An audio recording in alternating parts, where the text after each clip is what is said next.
I mean it seriously. Like, it is possible to transform your human life, and it's not going to happen anywhere else if you're not going to do it here. Like, you know, how else is it going to happen if you don't put some kind of conscious effort and willingness into it? And this is a perfect ground for you to plant the seeds for those things to emerge. It's a safe environment. Outside these walls, we're confronted with the craziness of the most bustling city in the world, which has all the things that come at us, all the happinesses and all the unhappiness. It's easy to get lost in that whirlwind. I'd like you to create a space beyond that wall outside into this sacred space in here, which is nothing but what you make of it. Make it the most perfect thing, like the people downstairs. Yeah, they're having a party. It's a drama class, and it's actually quite beautiful because it's a mime class, but they learn to talk a lot. And I know, and so, you know, they've got to let out that expression. When we were doing the Buddhist idea of hells, you know, they were just yelling and going, "Wah!" It was just like a perfect thing. It lasts for 10 or 15 minutes. So yeah. It will end. So it's a special place. Please contribute to it in whatever way you can. If you can put it, if everybody puts a little bit of money, we put a suggested donation of $15 a class. You know, it's cheaper than a yoga class. It's I think, yeah. Unless let's call it meditation to the people. And dear. So that's the space. Then we've got some pretty perfect volunteers. I'd like to introduce Peter. I did. So where's the volunteer sheet? Thank you. Who do we have? Peter and Dorcia are both going to do the Ustream broadcast, right? So stand up. There you are. There you are. Thank you. The social media, we have two newcomers. Please welcome Brianna and Yikas. So what that means for you is that as soon as the class finishes, we will put the link of Ustream up to the event page on Facebook, so it's easy for you to follow the course and the class. And if anybody got any comments or questions, it's the summer, so we're bound to have some unexpected breaks, you know. So if the class gets suspended, we'll send everybody an email, but it'll also be up on Facebook. If you miss a class and you don't know the link to the Ustream, it'll be on Facebook. So there's a whole thing that happens there. And we also, if you want to share out the link to students that want to know about this stuff and you want to grow the class, Facebook is the place to do it. So that'll be the social media aspect. So thank you, Brianna and Geekas. The venue, we've got Flavia and Justin. So Justin and Flavia, hi. What that means is that before class starts, by 7:30, this is laid out nice and also cleaned up after we finish. The notes are in Tibetan that we'll talk about will be up on the board, but it doesn't mean that it's just their job. It's your space too, so if you help them, things get done faster, right? So it just means that, you know, the place is cleaned up and we leave it better than we found it, but while we're here, we make it our own. So everybody's welcomed, etc., etc. Who's doing the homeworks and quizzes? So everybody say hello to Catalina. Hi. Hola. And Carolina over here. Now you did an incredible job last class. Who agrees? Yeah. Yay. Yeah. I learned a lot by doing this. It's a great karma. What that means is that if you have not put your email address in here, please put it in here, because they will send you the PDF copies of all the course material. There are readings to what I talk about today. There are audios to what I talk about today. There's homeworks and quizzes that I encourage you, please, to do. If you can do them electronically, like get the PDF, type on the PDF and send it back to them, that would be better, because you can just mark them on PDF and we save paper. If you want to print them out, do the quiz and homeworks, you can do that too. I actually prefer that because it gives me something physical to do on the train, etc. They will mark the homeworks and quizzes. They will keep records of who got what mark, and then we will give you a certificate for achieving the entire course. You won't get a chance to do this course many more times in your life if you do it more than once. So if you do it, add another 15 minutes to the experience. Do the homeworks and quizzes, because it will be retained in your mind. And like I was saying before the break, the only thing you are left with are what's in your mind, the things in your mind. They're all seeds that will ripen. They're all experiences that come out and define your experience. Whatever you put in is what comes out in this life and the next. So put in the best way possible, record it deeply. Listening to these things is one level of depth. Sitting down and thinking through them as you're pretending to do a homework and quiz, I don't care if you cheat, is another level, because you're watching yourself write these things, you review what you heard, you're bound to retain more. And then if you really want to retain in the deepest way, and this is tested in Western philosophy, a person that hears something retains something like 3 to 7%, I think, of what they hear. Of what they read, it's a little bit more, and what you teach is 90%. You read because you're forced to know it better. That's the only reason I'm doing it, not because I like it. So please put in your email. Anyone not put their email? Thank you. And then we will add to that each week for any newcomers.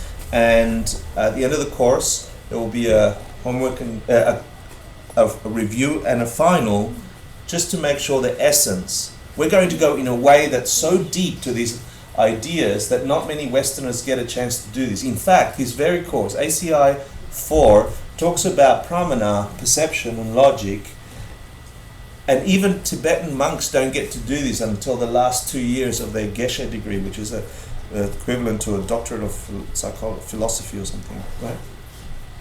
The 20 years in the monastery, the last 2 years they get to see this topic, these ideas that we're going to cover. So it's rare that Westerners get to hear this stuff.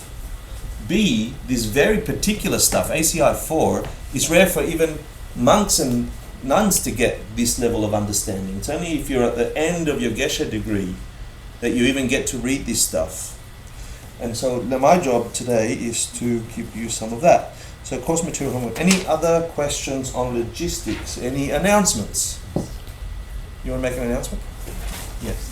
This is Paul. These classes with Hector are the direct lineage from classes that John Stowell has been teaching here for the past 3 years. And we're having a party for John. You may have seen this when you came in or gotten an email. So if you know Lama John or have studied with him, please come. It's 2 hours on Saturday afternoon, June 2nd. If you don't know Lama John and haven't studied with him, we're just having a party. If you would like to bring some food, we're going to have food and drink at the party. Missy is coordinating that, so if you talk to Missy about that, or Maria Petrona, if you know Maria, you can email them, just so we don't all bring just so we bring different stuff. So please come to the party with Lama John and us. It'll be right here on Saturday. My email is on there if you want to respond, so we know how many people are coming, but that's not necessary. Great. Sarah, you want to make an announcement? Yeah. I would like you to. Okay. Hi, I'm Sarah, and this is another Sarah here. And we both work with kids, and so this Sunday, if you guys know if you have kids of your own, or if you have friends with kids, preschool-age children, we're having a big birthday party for the 5th year of my company. It's called Bilingual Birdies. So we teach foreign languages to preschool through live music. So there's going to be a concert in Spanish, French, Chinese, Hebrew, English, and we're donating 100% of the tickets money to the 108 Lives Project, which is Hector. So it's only $20 per family, and you get a free CD of our original music, and Sarah sings on the album. Yeah, that's nice. Cool. So come or talk to me, but please tell your friends with children because it's I want that. Where is it? It's in Soho. It's on Sunday from 11 to 1, 177 the Sullivan. Yeah, between the big windows. Great, thank you. So then, yep, hi. On Saturday, there will be a Shivananda style yoga class taught here by Monisha Raja. And that starts at 11, and that is also a benefit for 108 lives. Wow.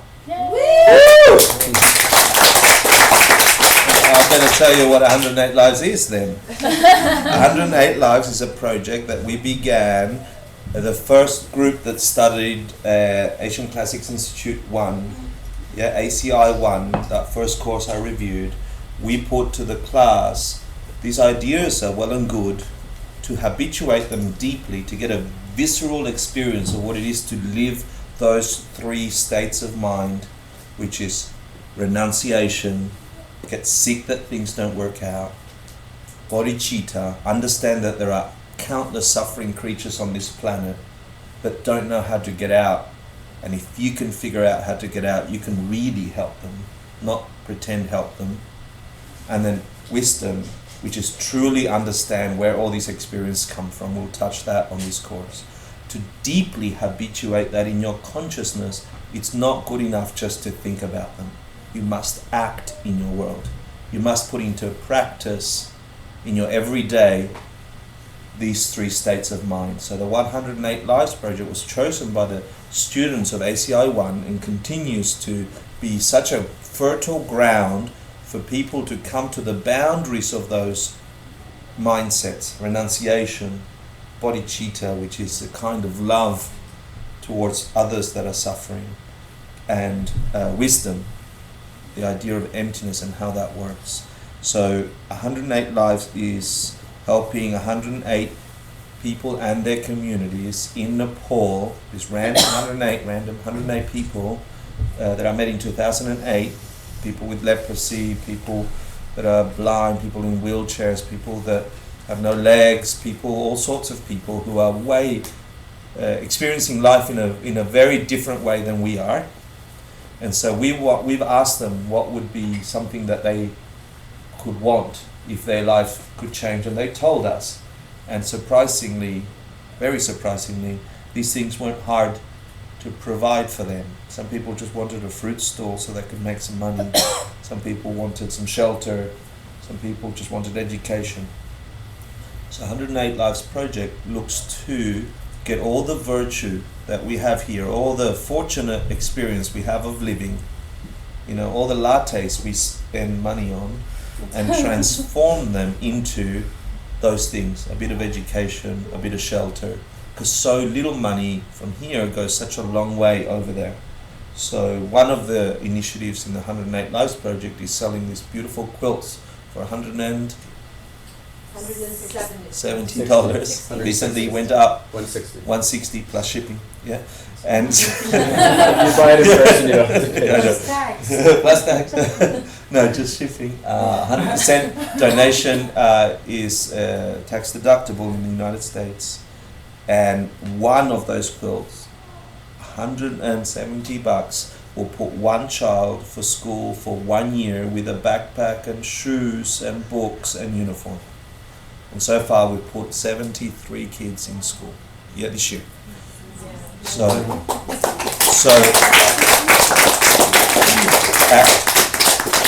in October and November, a bunch of us are going to Nepal for the first time for some to lock eyes and connect with these people who don't know who you are. So they're like, yeah, what do you want? But we'll be filled with the 3 states of mind when we encounter them. So far, I think we've raised over $30,000 or something. There's another 1,008 that just came from Holy Pullard,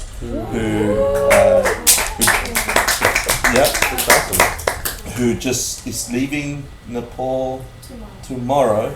He went to visit. He's spending time in the village where they make the quilts, where the kids are going to school. He's sending some photos. He went. We were supposed to all be there now. We changed the schedule on him and he went on his own. in the hope that we could raise $1 million. Can I make a quick announcement? Yeah. So I invite you all to get involved in that or any other activity, because you need a place to practice these states of mind or these ideas. It's not good enough just to have them. So Yoga Studies Institute is hosting a couple events this weekend. There's a doctor, Dr. Mariana Kaplan is in town. She's a psychologist, and she specializes in spiritual dysfunctions that have happened with communities, problems with gurus and teachers, and so there's a set of teachings kind of mixing psychology and spirituality. And the first one's at Go Yoga on Friday night at 8:15, and then Saturday and Sunday is about yoga for the psyche, and it's dealing with emotions in the body through the physical practice of yoga. It's at Yoga Union here, 2:30 to 6:30 Saturday and Sunday. So I have cards if anyone Wow. wants more information. I've heard They're nothing both but streaming good online. things about this. They are streaming? Yeah, they Okay, have great. online and Great. yeah. I've heard nothing but brilliant things about that, and I think it's healthy to check and double check where one might think a spiritual practice is helping, but it might be turning into a delusion. It's part of the practice to check your practice. Yeah. So I've heard nothing but great things, and I encourage everyone to please take a look at that, especially now. One last one. One last one. Wow. Monday, Yes. 3 jewels. We're having open discussion about the heart teachers, and I know a lot of you have been coming to meditation, and we talk about the heart teacher, and then you know, some of us have heart teachers, some of us are wondering what it is, some of us are looking for a heart teacher. So we invited 5 students, and we're all going to be just sharing how we found a heart teacher and what it means to have one, and how we serve them and study with them. And Mama Hector is going to be there to share his story as well. And it's an interesting way to just take a look at like the cross section of like students of like different years of practicing, and like, you know, it's going to be like 1 year to you're like 17 years, so you get to see like the ups and downs that everybody goes through. And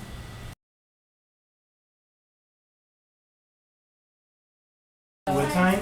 7 o'clock on Monday, and then if you know Mark Chipetti, he's leaving for 3 months, so it's sort of like a send-off for him as well, like a little bon voyage. Yeah, afterwards. So please come. Oh, we're out of time. That was course one. Thanks for coming to ACI. No, this is what I love about this, okay? We're in, how many people in New York? What's the population of New York? 8 million humans, right? 8 million humans. And I worked in fashion, right? So I know some of those humans. No. We're very busy in PR. No. Stop it. Sorry, I was channeling my dad. Stop it. It can be busy in New York. We can get lost in lots of things. I feel so happy to be in the presence of people who are trying to do something uniquely special. And all these activities are just a sign of people really saying, I want my life to be beautiful. You know, I think if you'd met me in my practice, I'd say 10 years ago, but really probably 5, I'd be embarrassed to say I want to reach enlightenment. You know, like I'd be embarrassed to say I want to do nice things. I'd keep it a very private practice, and I don't want to look like a dork, you know. And so there's a pride in me that got broken not too long ago about realizing that you can really, really transform your lives. And this is a fertile ground for it, and it's available to everyone when you step into it. So I hope you do. Here's what we're going to cover in this course. This is 20 minutes for ACI 4. Here we go. Okay. Class 1, I'm going to tell you the syllabus, right? So class 1, the class we're going to do in 5 minutes at the end. The purpose of this class is to study Buddhist logic, okay? And Buddhist logic is to try and prove things like these words you've heard: karma, emptiness, nirvana, enlightenment, etc. It talks about the reasoning behind why those things might be true.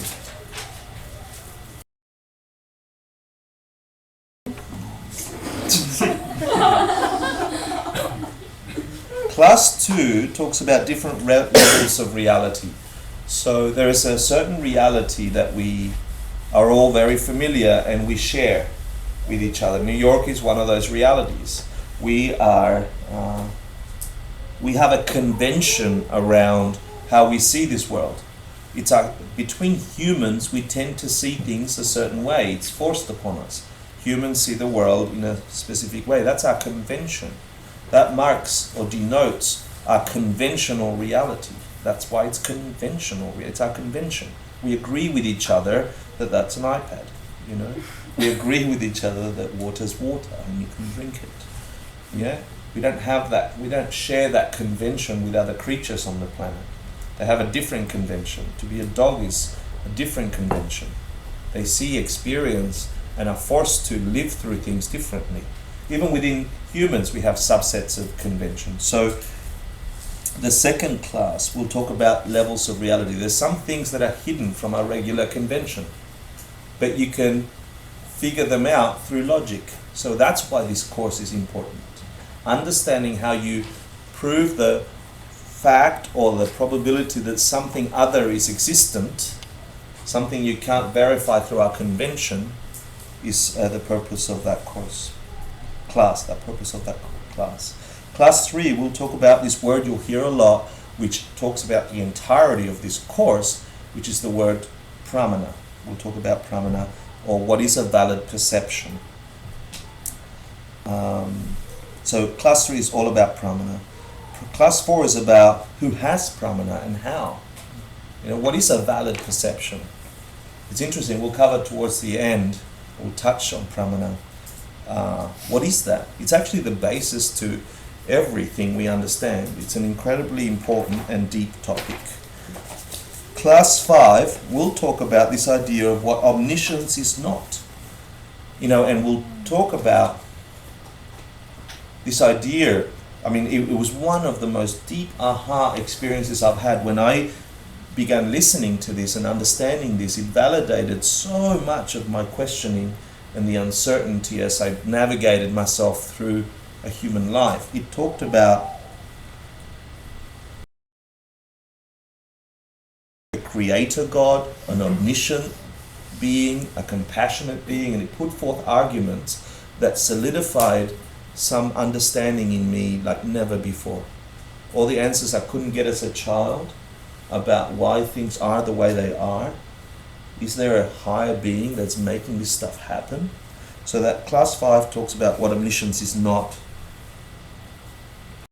and what it is. Class 6 is very interesting.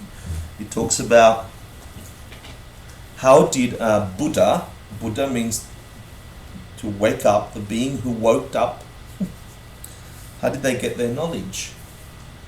How do you get knowledge of a Buddha? And Buddhism is so interesting because it comes from the point of view that says beings like us can reach a state of complete enlightenment. Buddhism teaches that there's no divine intervention, although you practice divine intervention. It's nice for those of you who know what I'm talking about. Buddhism teaches that starting right now as this seemingly normal creature, you can have a psychological, physiological evolution of your very being like the Buddha did, and it's possible for you, available to you. And so that class talks about that. What? Class 7. Huh? Class 7. Class 7, yeah, I'm just trying to think, is there anything else in that class? No. Class 7, 8, and 9 is actually the proof of future lives. Okay? But in order to do that, I need to give you the basis of what's logic. How do you prove something that you can't see? Yeah, and unless you have the basis for that, there's no point in doing it, because then you have to believe the next silly person that comes to you and says, you should believe in pink bananas because I think they exist. You know? No, they don't exist, sorry. Was that the question?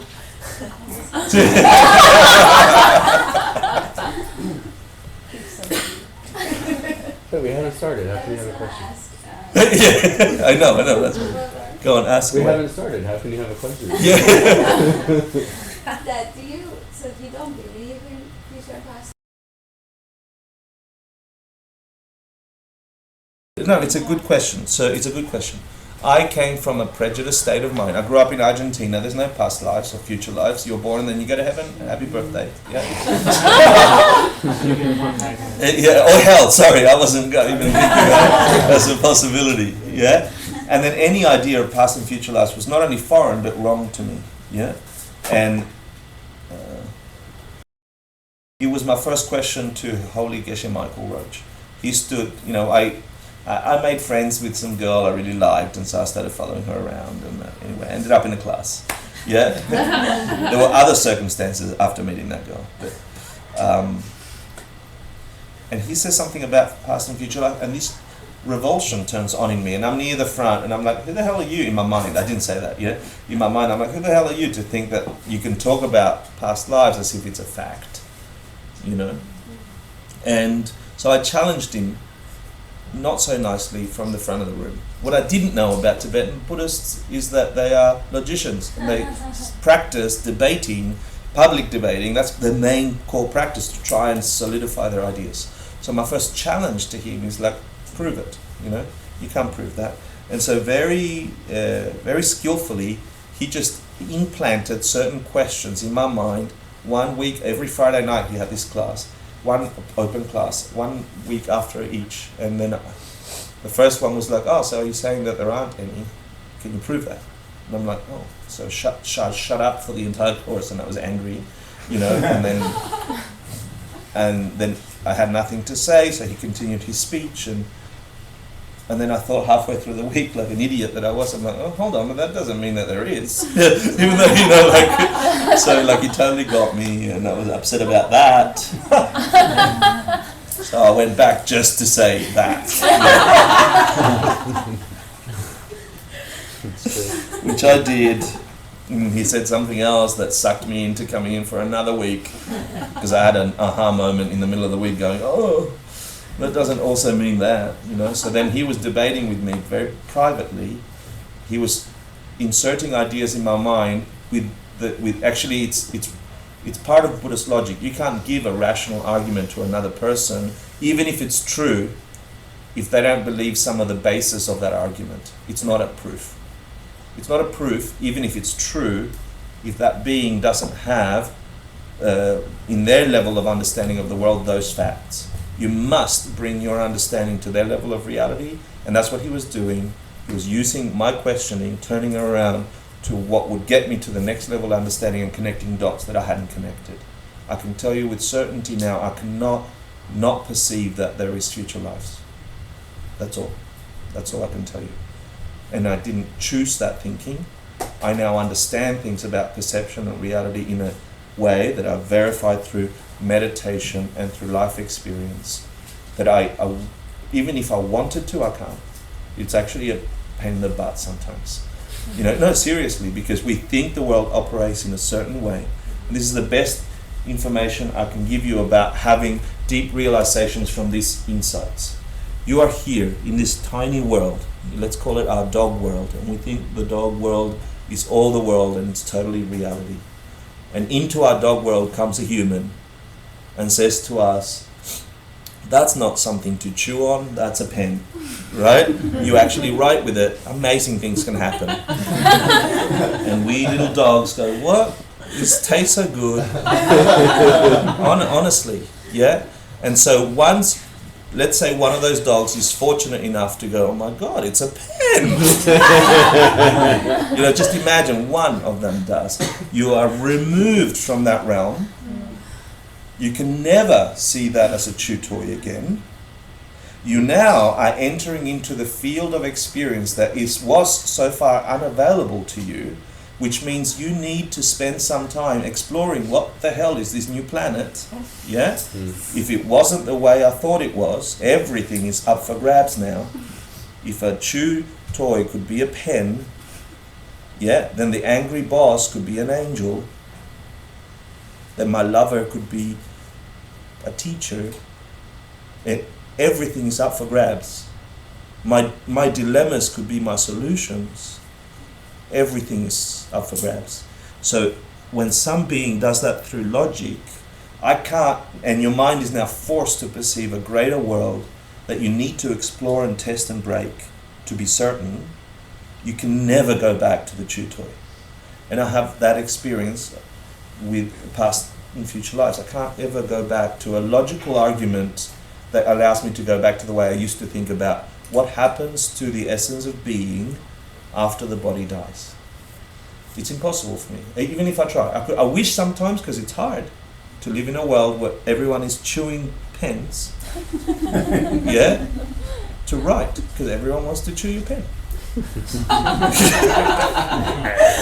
have one burning question. It's yeah. What does Christian people think where babies? Where babies come to the Yeah, store. like Yeah. Duh. No, sorry. Go ahead. The store. they think there's heaven and hell after. Is that like sort of like a new life? That's like a future life.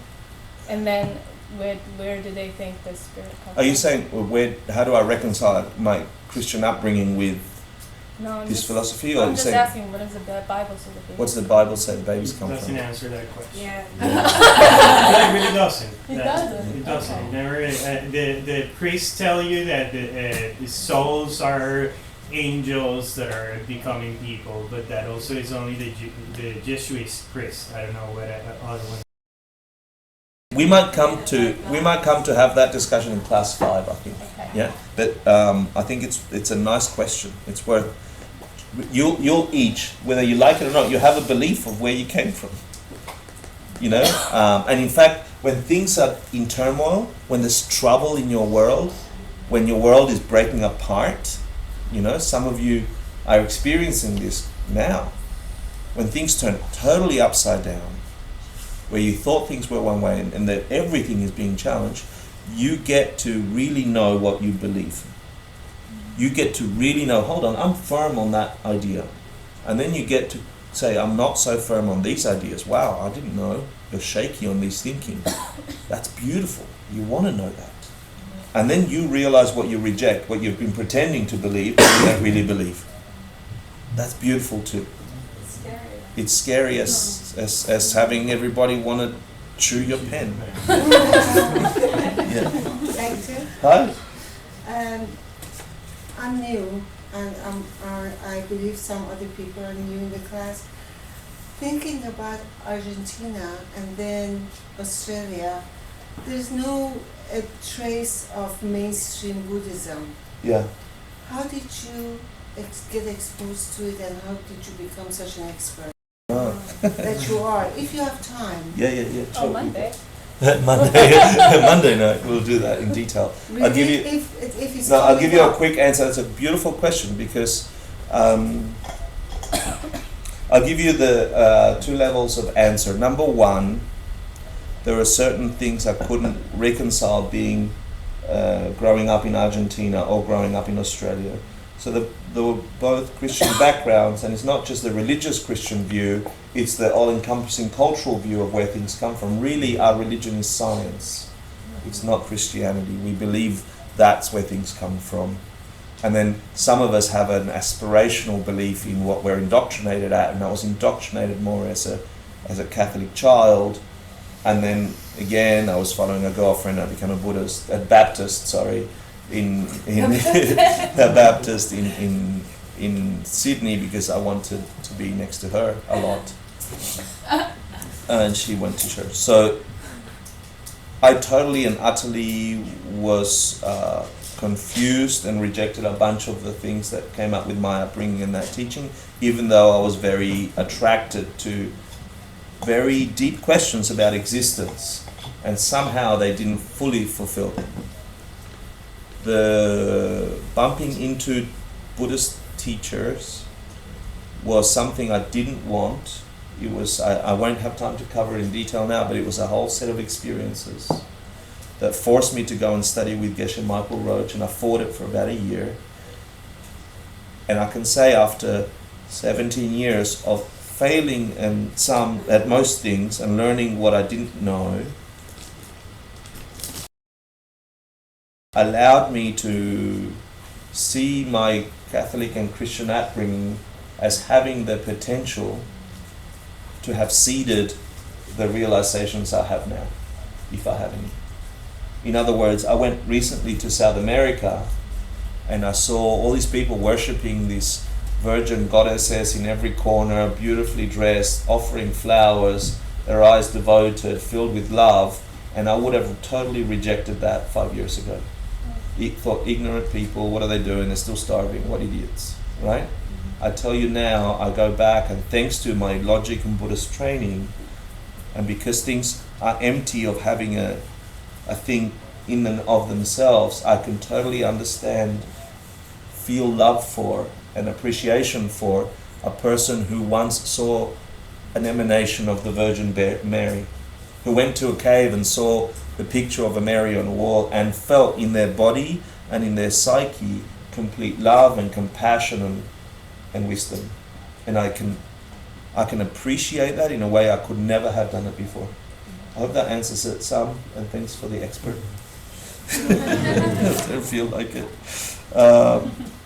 So we have 3 minutes for me to do the entire course. And no, my pleasure. So 7, 8, and 9 are the actual proofs of future lives. Class 10 is going to be beautiful, and we're going to talk about, the assumption is that by that point you would have enough ammunition to begin to weave your understanding of past and future lives. And if future lives exist, we'll talk about how ignorant desire triggers future lives. How ignorant desire triggers future lives. And this has very specific meaning. We'll talk about dependent origination. If any of you have been to the Wheel of Life class, you'll know what I mean. And then classes 11 and 12 are the review and the exam. Please don't miss those. Please do them, because that's where you solidify the precious few hours that you've got to look at a completely different way to have your world exist. So in other words, if we get some sense of renunciation, we're sick of things not working out, we want them to change. To change those things, you have to change those things. You can't be doing the same thing and expect a different result. So you need new information, a different way of looking at things, to have things be experienced in a different way. That makes sense, I hope. Yeah. So, ladies and gentlemen, here we go. Can I take you 10 minutes over? If you cannot stay 10 minutes over, please feel free to leave now and we'll all look at you embarrassingly. Or you can stay another 10 minutes. Yep? So, please say tsema. Tsema. So tsema, which is the first word, means pramana, and pramana means correct perception.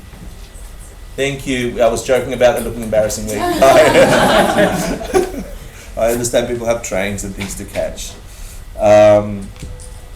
We'll review these next course, but it's important for you to get these in your mind and do homework 1. Correct? Correct perception, sometimes translated as valid cognizer, but don't do that. Perception and use the same thing. Valid perception. Correct perception. Yeah? This means normal, unaffected perception of something. Your mind perceives something. We are having pramanas 99% of our days. Yeah? Hopefully. I'll tell you what's not a pramana. It's if your mind is somehow affected and cannot perceive things the way they are perceived. What I mean by that, if you have an affected mind, like a drunk mind, a drugged up mind, a mind that's somehow infected with overt desire or anger that does not let you see how things are occurring, that's not a pramana. But 99% of the time, the way we perceive the world, nominal world, that's a pramana, okay? If you say, so I'll make you say Tibetan words because it's tradition from the teacher I learned these things from, to try and put a seed in your mind that these words might trigger something in you. That's one level. The other one is I sound so much more intelligent when I do another language. So that gives me stats. Say tsema.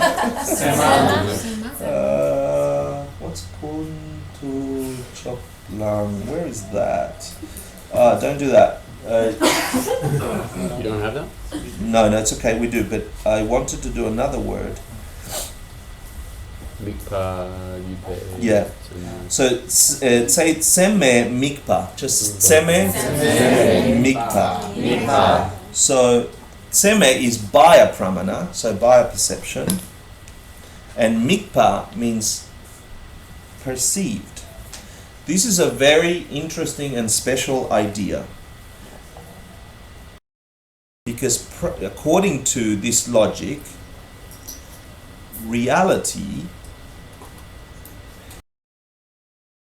is how you perceive it. How do I explain it? Mikpa means perceived or eyed, watched, looked at, eyed.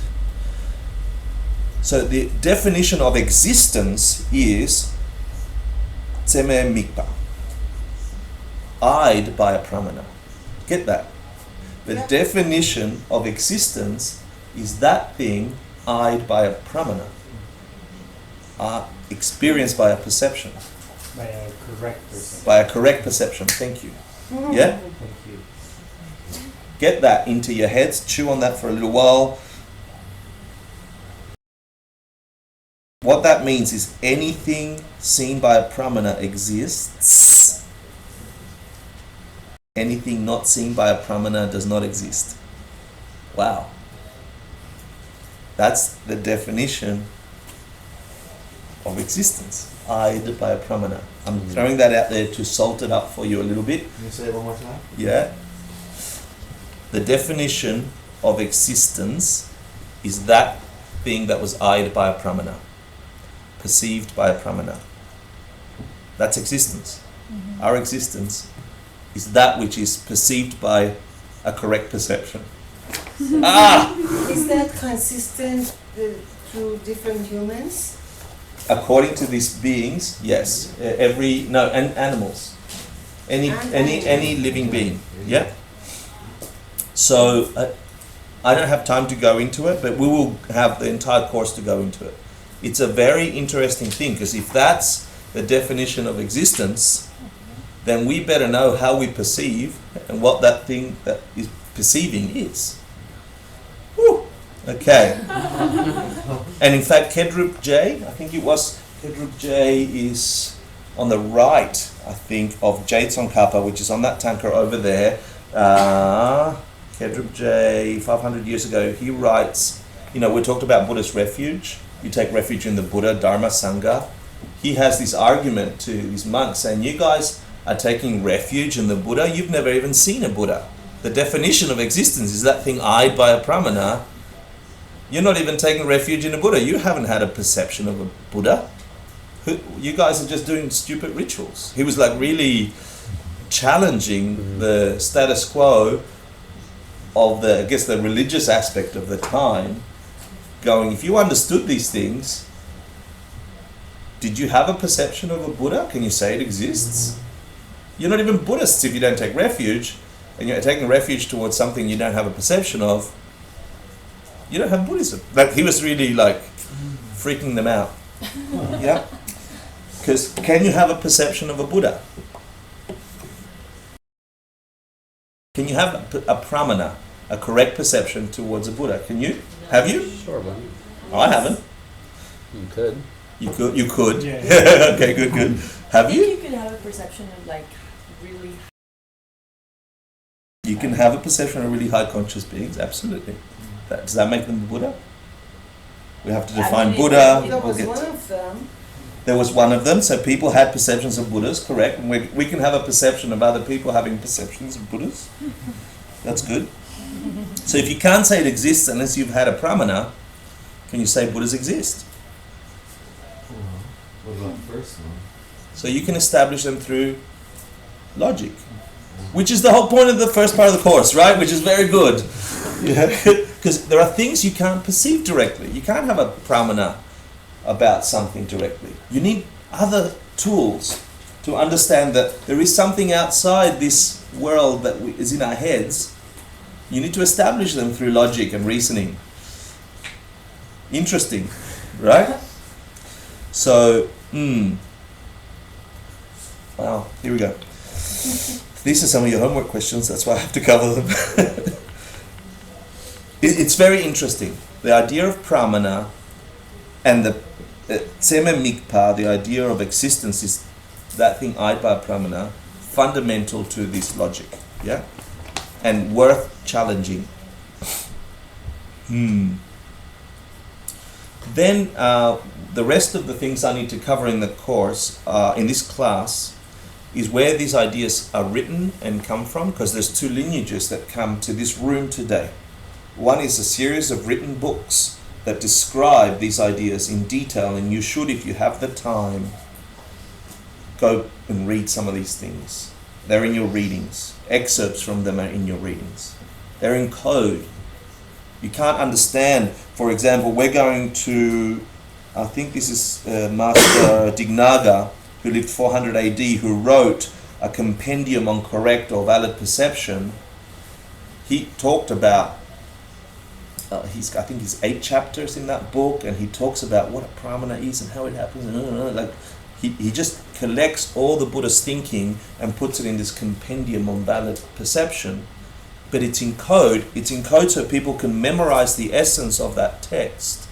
And through the oral explanation, you know what those words mean, right? So I can give you a series of words that create an understanding in you. The understanding is transmitted to those from teacher to student. The books contain the essence. We can't understand those books today. So we're going to cover several books in our readings. The first one is at the top. It's Sema Kuntu Choklang. Say that. Sema Kuntu Choklang. And that's by Master Dignaga, Indian master, about 440 AD. That's the compendium on correct perception. The next book we're going to study, say Sema Namdrel. Sema Namdrel. So Namdrel means commentary on. What's Sema? Brahmana. What's Brahmana? Thank you, we're learning something. So what's Sema Namdrel? Commentary on the valid perception. Yeah? That's by Master Dharmakirti, 630 AD. That explains the previous book. Comments on the previous book. So we can understand it, right? But we can't even understand that. So, we're going to then look at, we're nearly done, sort of. Say, Tarlam Selje. So Tarlam, what's Tarlam? What's Tar? Okay, what's Lam? Path. Excellent, yeah. So freedom on the path, light on the path to freedom, yeah? So Tar is freedom, or Lam is path, and Selje is light. It's light on the path to freedom. By Gyaltsab J, which is the other main student of J Tsongkhapa. And that comments on the commentary on balance. Sorry, what's the name of the author, Hector? Gyaltsab J. Thank you. Yeah.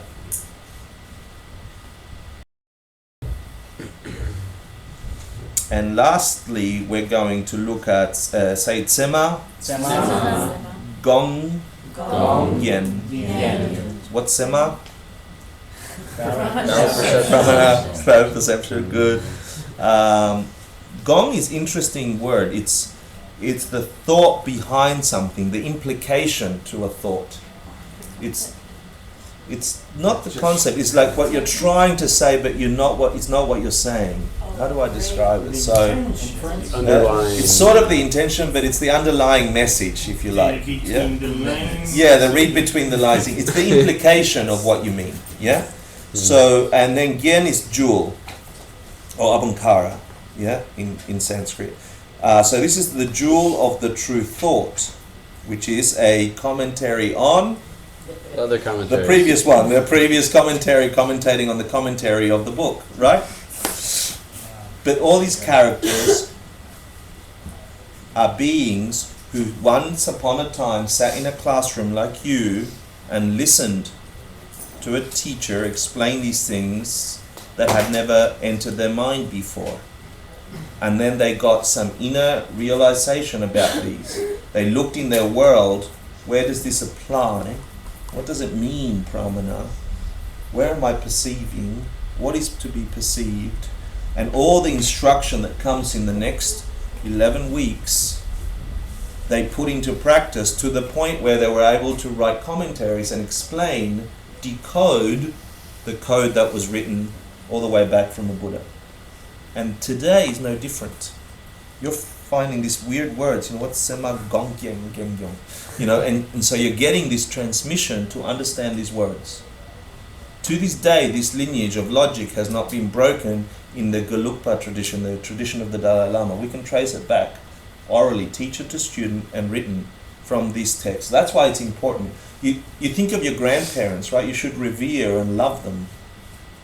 But really, they gave you sperm and egg. They gave you your body, your parents' body, and then your body. You should be grateful to have a body. You should love them. But if you take this teaching seriously, you're going to think of Master Dignaga, you're going to think of Dharmakiri, Kedruche, Lama Tsongkhapa as the beings who transform your consciousness, which goes life after life after life, if we get to prove it after 12 weeks. And so these are like incredible beings in your stream of understanding the world. That removal of dog consciousness to human consciousness. So it's important to at least know their name. They help you decode reality in a way that the beings that gave us the physical body didn't. Yeah. So then we're going to learn some books, which are really quite beautiful topics. There's about 15 topics to 20 subjects in these books, and the books are, Dura. These are the books, the kids' commentaries that little monks get to explain all these big ideas for kids, right? And we're just going to cover 3 of them and just touch on them. And the first one is Sensun. That talks about how you define something. Shidrup. This is such a beautiful thing. It's an outline of all existing things. I have a boring corporate job and I get to do charts and graphs a lot, but this is a beautiful chart and graph. And it begins with, how do you map out in just 6 pages absolutely everything without exception in existence? It's incredible. It's incredible, yeah?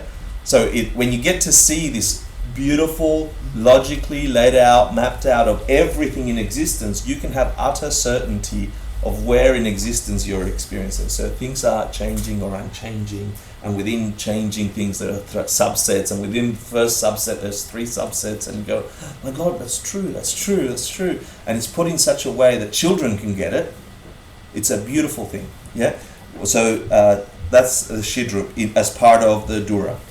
And then the most incredible topic is, Chi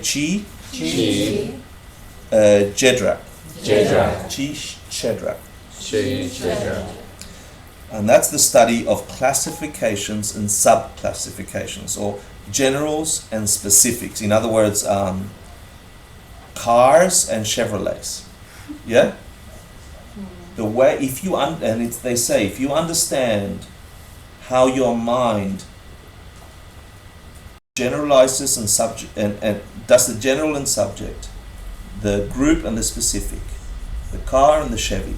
If you can understand, if you can get a visceral experience of that through studying, this can take you to a direct perception of emptiness. This subject alone, this study alone, can give you a direct and visceral experience of the code behind our matrix. If you study this enough, you can have a deep realization of how and why beings are beings. Why does a dog see a chew toy? Why do I see a pen?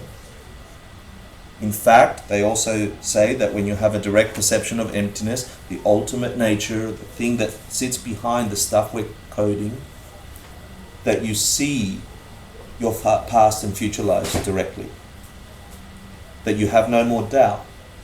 that you'll understand how many lives you have to work off the karmas in your being that need to be worked off, that you won't have troubles, that you'll find always a teacher, that you always find wisdom, that you'll have beautiful parents, and that you might go through up to 7 lifetimes of being human to perfect your view that you saw in meditation. So, that was a bit longer than 10 minutes. One more book, say Takrik, and that'll be the study of formal logic. So, 2149. How to make reasons. What makes a good reason, etc.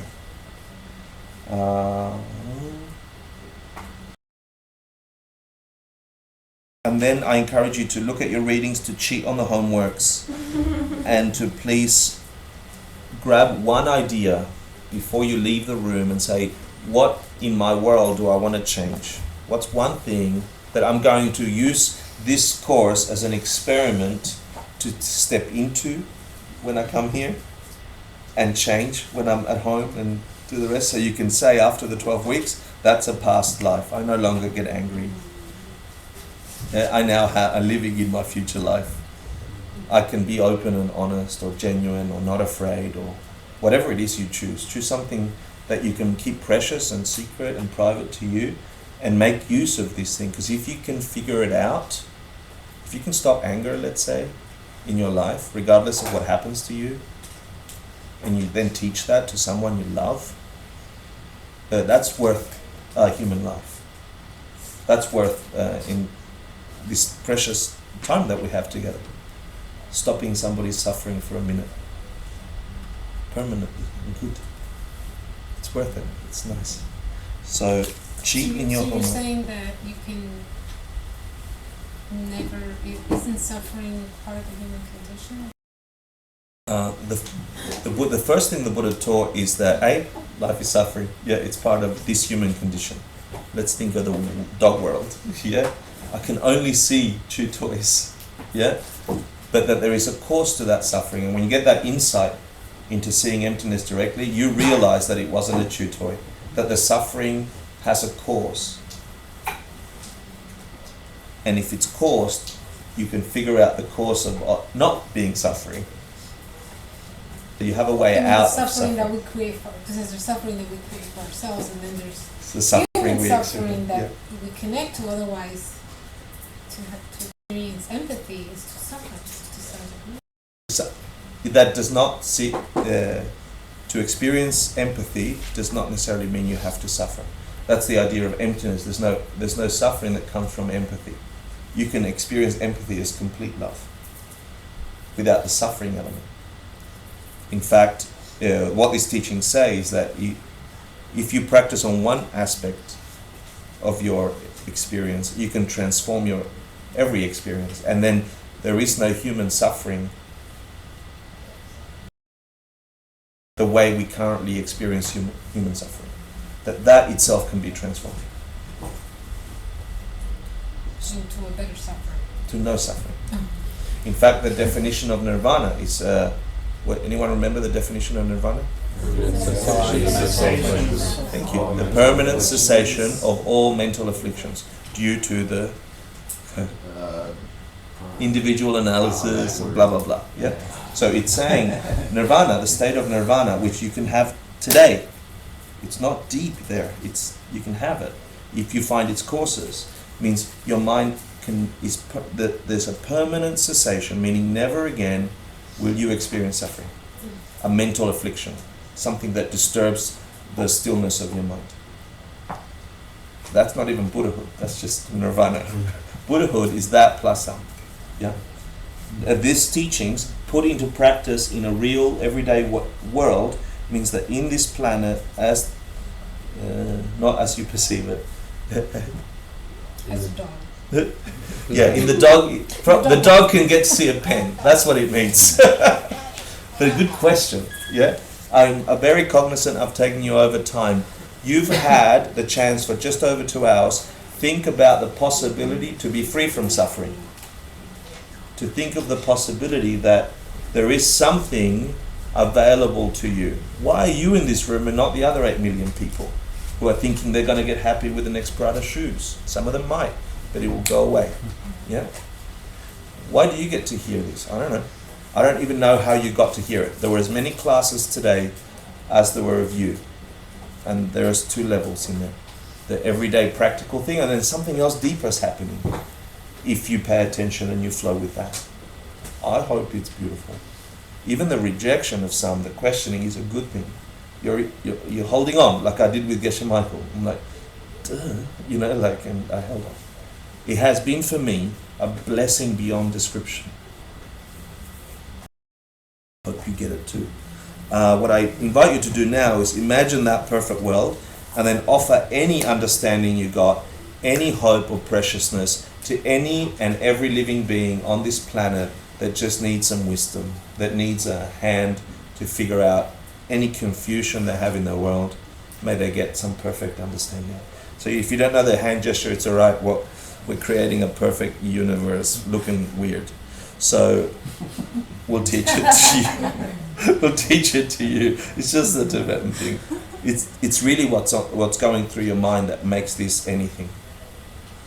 Sashi Puki Jishin Metok Tram Viravling Shin Yinde Empadi Sangye Shindu Mite Guardi Drokun Namda Shinla Chuparsho Hiram Guru Ratna Mandala Kamniryatayami Gewa Gewokun Sunan Yeshe Tsotsok Shin Sunam Yeshe Rejun Wei Dampa Punito Parsho. And finally, imagine that being that you had resting just on the crown of your head at the beginning of class. Begin to get smaller and sink into the crown of your head, floating down just in front of your spine, down to the level of your heart. Create a tiny seed in there, a perfect jewel for whatever that thing is in you that brings you realizations. We'll call them your teacher. Allow them to abide and rest there and act from there, creating your world. Once they're in there, happy and seated at your chest, feel the presence of them in there. And take that with you with love. Thank you for coming. Yeah. Thank you for staying long. What a pleasure.